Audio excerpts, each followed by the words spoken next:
take a DNA test. It was my wife's idea. She thought it would be a fun Christmas gift for the whole family. One of those ancestry kits everyone seemed to be buying. She laughed and said, "Maybe we'll find out we're part Italian." I laughed too.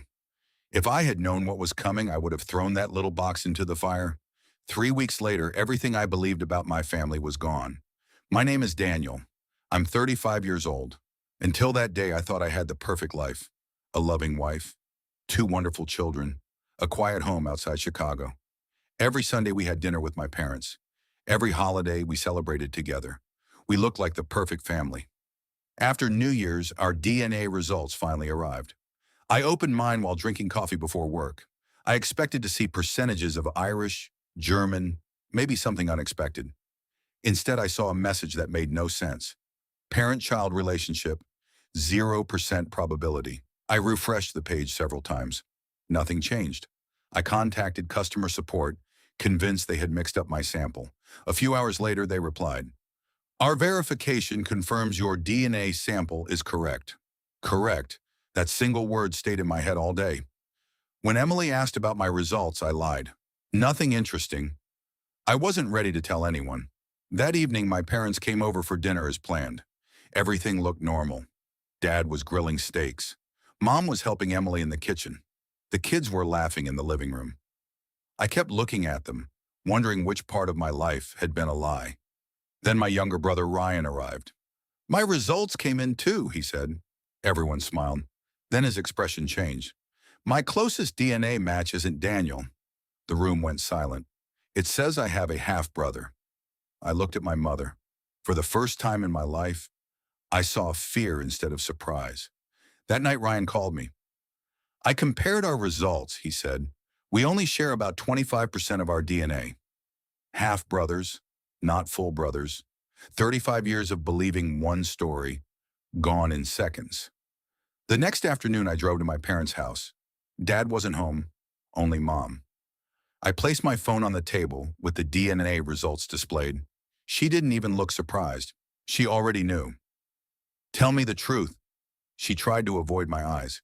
"I was trying to protect you." "Protect me from what?" Then she whispered the 6 words that changed everything.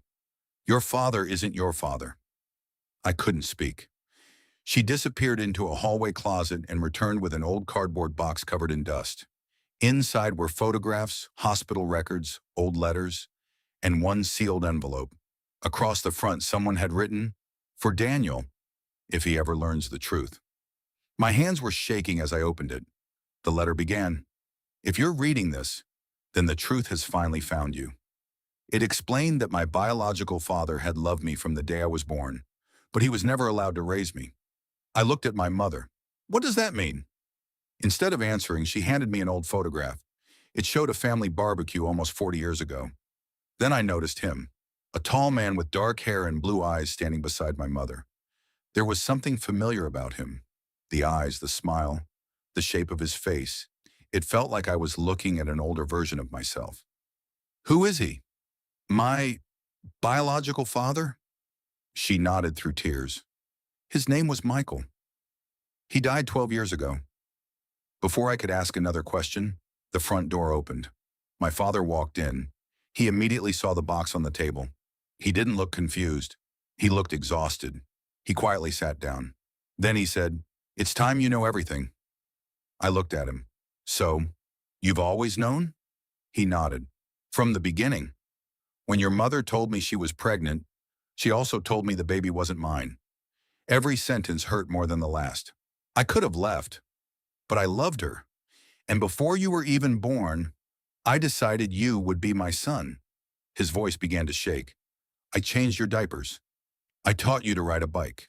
I stayed beside your hospital bed. I watched you graduate. I stood beside you on your wedding day. I didn't give you my DNA, but I gave you my life." At that moment, I stopped seeing the DNA report. I started seeing every memory we had shared, every baseball game, every birthday, every piece of advice, every hug. The DNA test had told me who created me, but it hadn't told me who raised me. I turned toward my mother. "Why didn't you tell me?" She answered quietly. "Because I was afraid. Afraid you would lose your father? Afraid you would hate me? And afraid our family would never survive the truth. Maybe she was right. Things would never be the same again. Over the following weeks, Ryan and I searched for Michael's relatives. Eventually, we found them. They welcomed me with kindness. For the first time, I learned where my blue eyes came from, why I loved music, even why I had inherited the same heart condition as Michael. Those answers filled in pieces of my past, but they didn't replace the man who had raised me. Months later, I visited my parents again. Dad was outside grilling burgers, just like he had every summer since I was a kid. He looked up and smiled. "You're just in time." Without saying a word, I hugged him, hard. He hugged me back. And in that moment, I finally understood something no DNA test could ever measure. DNA can tell you where you come from. It cannot tell you who stayed, who sacrificed, who protected you, who chose you every single day. Sometimes the greatest discovery isn't finding your biological father.